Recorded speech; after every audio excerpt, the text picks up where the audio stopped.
Welcome everyone. It is Wednesday, June 14th, 2023. We are here at the International Institute of Aesthetic Arts and Beauty.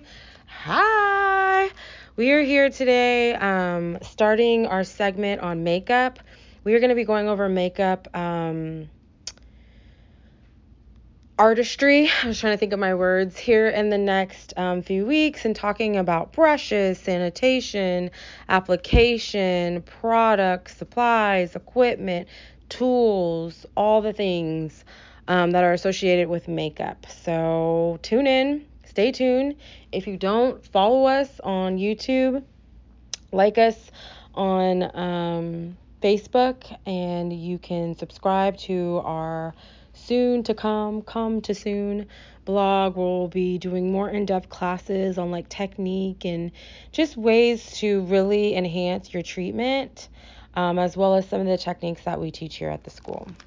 So today our segment is going to be caring for our brushes, just talking about the supplies and how to properly sanitize / disinfect your brushes, tools, implements after your makeup application.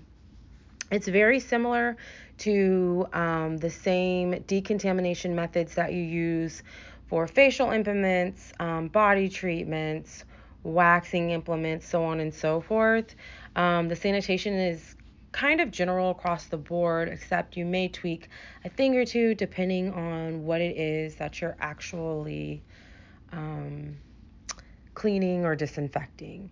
So today's segment is going to be caring for your makeup brushes, just talking about ways to decontaminate your brushes after you have used them in some form of makeup application.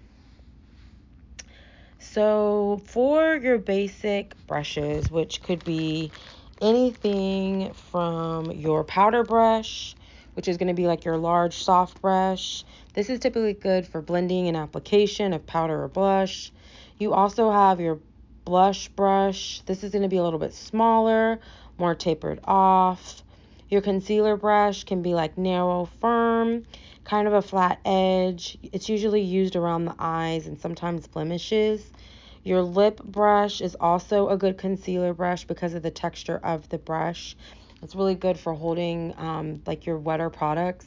Typically, concealer tends to be more of a wet product versus a dry product to help cover up like blemishes, which could be anywhere from a pimple to a beauty mark or pigmentation, whatever the case may be. Any of those things could be it for makeup brushes. Also, eyeshadow brushes, those are used a lot for various application during makeup.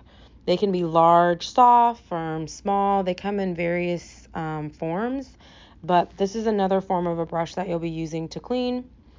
Eyeliner brush, also your angle brush. That's one of my favorites. That's really good for kind of doing strokes through the eyebrow, as well as your lash and brow brush, or just a few brushes that you potentially could be cleaning after your application. So the first things first is you want to place your brushes in running water with the ferrule point pointed downward. So to kind of give you a quick overview, a brush typically has 3 parts. So your funnel is going to be like your hair, and then you have the actual middle section, if you will, of your brush, followed by like the metal ring or the base, if you will, or backside of the brush. So you want to make sure that the brushes are pointing down. You're not cleaning the backside of the brush, you're cleaning the actual section of the brush that touched the skin. So that is what you want to be cleaning. And when you're doing that, you want to make sure that it's under running water and it's pointed downward. That's going to be key. So then once you have it pointed downward under warm water, and the water could be warm, like lukewarm, if you will. It doesn't need to be extremely hot, but warm, just to bring a little bit of extra heat to the sanitation process. Then you're going to clean your brushes with an antibacterial soap or a brush solvent if you have one. One of the ways you're going to clean the brushes is you're going to kind of do a circular motion, same thing that you would do when you're doing manipulations over the face, shoulders, or neck. You're going to do circular motions with your index and middle finger, kind of twirling around the brush and having it spin in your hand to make sure you're getting any of the debris that may have gotten caught further into the strands or the hair. You want to make sure you loosen all that up so you're not trying to disinfect a still contaminated brush. So once you start doing your circular motions, at the same time of you doing that, you're then going to go to a rinse where you go through and you're slowly like washing it, soaping it, and then cleansing it with water. Once you do that, you're going to rinse the brush thoroughly, making sure there's no additional makeup, no additional soap. But when you're rinsing it and when you're making sure you've gotten all the contaminants out of the brushes, make sure you do not pull on the brush fibers. Once you're done cleansing your implements, you can spray them with the sanitizer. You also want to make sure after you spray them, which is just that added disinfection. So if you spray them with the sanitizer, it's usually going to be a disinfectant, EPA grade, light spray. Don't get crazy. Just to kind of make sure that there's that extra level of decontamination there. And then after, so don't saturate them, just a quick spray.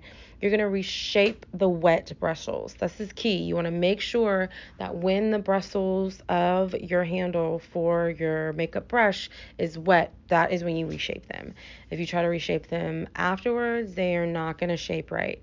So it's important to shape them while they're wet so that way they dry that way and they go back to the original form or as much as they can. So after you've reshaped your wet bristles, you're then going to lay flat your brushes on a flat paper towel to let them dry. While they're drying, place some type of covering over them, whether it be a paper towel or just a regular towel. Place something over them so that way the contaminants of the air aren't getting to them, but don't have them encapsulated to where they cannot breathe. From there, you're going to store your dried, reshaped, sanitized, and cleansed brushes either in a dry closed container or where you normally store your brushes. The goal is to not store them in air. I know previously when makeup was first coming out, a lot of times we would just leave like our brushes out. Well, there's contaminants in the air and you could potentially be transferring those contaminants to your client. How you can store your makeup brushes. So just make sure you reshape them. After you reshape them, you put them in their closed container. Once they're in their closed container, you then store them away. So next week, we'll be talking a little bit about facial shapes. We'll also get into an introduction, if I could talk, on color psychology and then keep up with that the following week. Thanks again for tuning into our webinar. I hope you learned something. I hope you can apply it to your life. And I hope that, it's just some good knowledge to move forward with.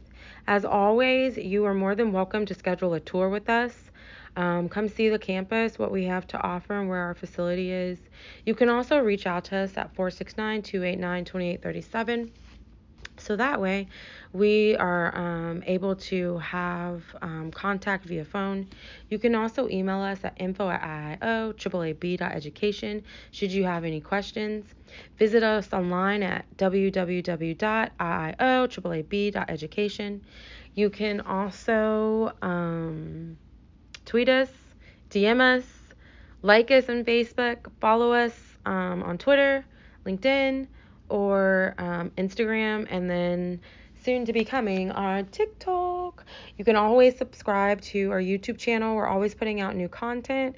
So we're really excited. Just new things that we're learning, things that we've already learned, but maybe we're starting to implement, and so much more. Our next start date is July 11th. So if you're interested in our lash or aesthetics program, either day or night, please feel free to contact us for more information so we can move forward and let you know about our enrollment process. We will be back here again next week, as I said, going over color psychology and also talking about facial shapes. I hope everybody stays safe, stays warm, but not too warm because it's hot here in Texas. I'll say stay hydrated. That's better because that's good for your skin. Stay hydrated, have a smile on your face, laugh about something that is literally medicine to the soul, and God bless.